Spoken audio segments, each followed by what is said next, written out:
Hello friends, இன்னைக்கு ஒரு ஈஸியான ஒன் பார்ட் லஞ்ச் மெனுவும் அதோட எல்லாத்துக்கும் யூஸ்ஃபுல்லான ஒரு கிச்சன் டிப்ஸும் இந்த வீடியோவில் ஷேர் பண்ணியிருக்கேன்.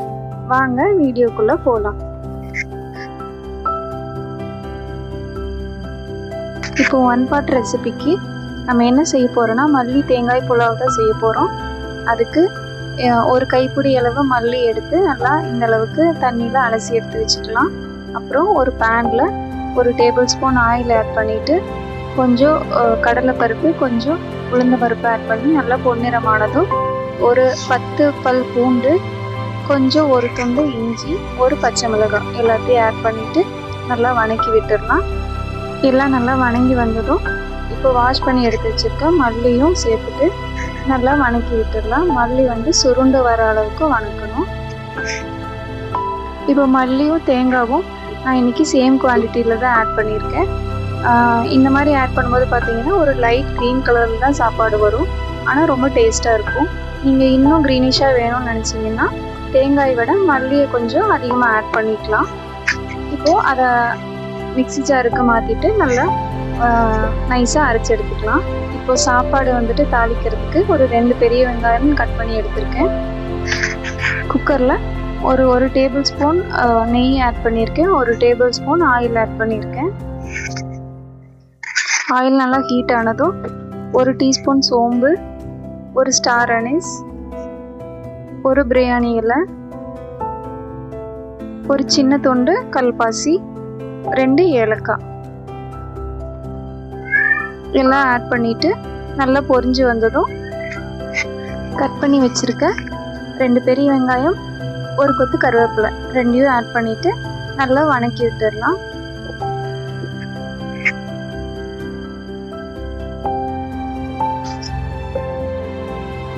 வெங்காயம் நல்லா வணங்கி வந்ததும் இப்போ நம்ம அரைச்சி வச்சிருக்க மல்லி தேங்காய் பேஸ்ட்டை அதோடு சேர்த்துடலாம்.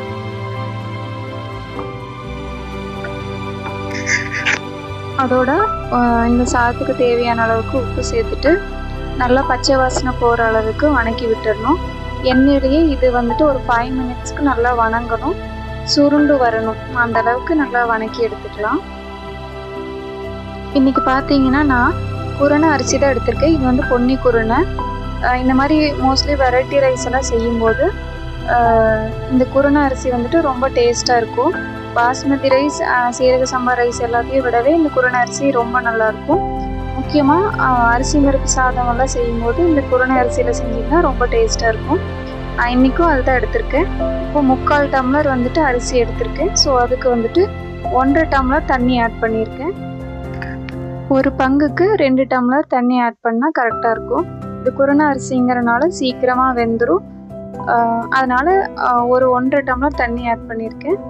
ஆட் பண்ணிவிட்டு நல்லா கொதிச்சு வந்ததும் இப்போது எடுத்து வச்சுருக்க அரிசியும் அதோடு சேர்த்துடலாம்.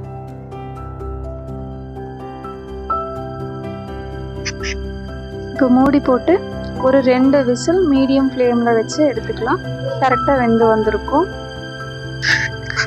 அப்படியே வாங்க ஒரு கிச்சன் டிப்ஸும் பார்த்துடலாம். இப்போ பார்த்தீங்கன்னா சிங்க்குக்கு பக்கத்தில் இந்த மாதிரி மோஸ்ட்லி நிறைய பேர் வீட்டில் பார்த்தீங்கன்னா உப்பு கரை படிஞ்சிருக்கும். இது ரெண்டட் ஹவுஸுங்கிறதுனால ஃபஸ்ட்டில் இருந்தவங்க இந்த மாதிரி பாத்திரம் வாஷ் பண்ணி அதனால வச்சு நல்லா உப்பு கரை படிஞ்சிருக்கு. ஸோ இதுக்கு நிறையா நான் லிக்விட் வாங்கி யூஸ் பண்ணி பார்த்துட்டேன், எந்த ரிசல்ட்டும் கிடைக்கல.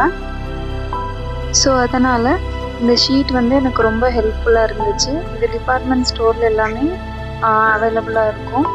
இது பார்த்திங்கன்னா எந்த தண்ணி பட்டாலுமே எதுவுமே ஆகாது. மறுபடியும் நம்ம இது மேலே உப்பு கரை படிஞ்சால் கூட நம்ம மறுபடியும் எவ்வளோ டைம் வேணாலும் வாஷ் பண்ணி அதை யூஸ் பண்ணிக்கலாம். இப்போது இதை பாருங்கள், நான் எப்படி யூஸ் பண்ணியிருக்கேன்னு நான் உங்களுக்கு காமிக்கிறேன். இப்போ அந்த உப்பு கரை படிஞ்சது மேலே இந்த மாதிரி கட் பண்ணி ஆக்சுவலாக இந்த மாதிரி நான் மேலே போட்டிருக்கேன். இது பார்க்குறதுக்கு பார்த்திங்கன்னா ரொம்ப நீட்டாகவும் இருக்குது. அட் த சேம் டைம் நான் வாஷ் பண்ண வெசல்ஸ் எல்லாமே இது மேலேயே வச்சுக்குவேன். ஏன்னா என்னோட கிச்சன் பார்த்தீங்கன்னா ரொம்ப சின்ன கிச்சன். அந்த ட்ரெயின் ஆகிற ட்ரே வாங்கி வைக்கிறதுக்கு பெருசாக ஸ்பேஸ் கிடையாது. ஸோ இது மேலே வச்சுட்டு இது நல்லா தண்ணியெல்லாம் வடிஞ்சதும் நான் அந்தந்த பிளேஸ்க்கு நான் மாற்றி வச்சிருவேன். இது வாஷ் பண்ணுறதுக்கும் ரொம்ப ஈஸியாக இருக்கும். இந்த ஷீட் பேர் பார்த்திங்கன்னா பிவிசி ஷீட்னு வந்துட்டு டிபார்ட்மெண்ட் ஸ்டோரில் எல்லாமே அவைலபிளாக இருக்கும். இப்போ ஒர்க்கிங் உமன்ஸ் எல்லாம் பார்த்தீங்கன்னா வீக்லி ஒன்ஸ் தான் வந்துட்டு இதெல்லாம் க்ளீன் பண்ண முடியும். ஸோ அந்த டைமில் உப்புக்கரை இது மேலேயும் அதிகமாக படியாமல் இருக்கணும்னு நீங்கள் நினச்சிங்கன்னா ஒரு ட்ராப் வந்துட்டு ஏதாவது ஆயில் வந்துட்டு சேர்த்துட்டு நல்லா அதை ஸ்ப்ரெட் பண்ணி விட்டுட்டிங்கன்னா உப்புக்கரை படியாமல் இருக்கும். தேவைப்பட்டால் இது வாங்கி யூஸ் பண்ணி பாருங்கள்.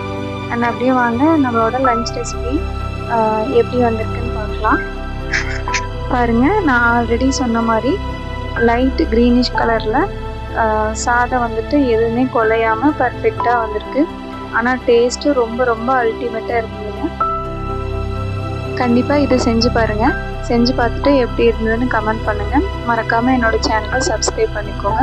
தேங்க்ஸ் ஃபார் வாட்சிங் ஃப்ரெண்ட்ஸ்.